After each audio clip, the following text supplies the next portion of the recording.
delegação diplomática, né? Representar o governo japonês no comércio de Caxias do Pará. Aí tem um cidadão aqui que disse que ele vem tomar Coca-Cola. Por quê? Porque eu perguntei o nome do cidadão e ele botou Bom de Coca.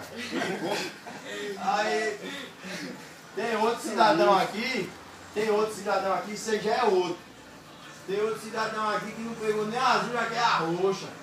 Porque a confederação disse que é 2 anos, de um para outro. O cara disse que é 1 ano e meio. Supletivo. Supletivo. Tem outro cidadão aqui que quer diminuir o 30 minutos da faixa dele. Teve outro cidadão aqui que eu perguntei o que era pontos cumulativos.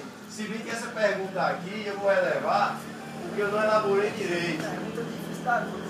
E presta atenção, o que são pontos cumulativos? São pontos acumulados no decorrer da luta. Agora era para eu ter ditado. Dê exemplo.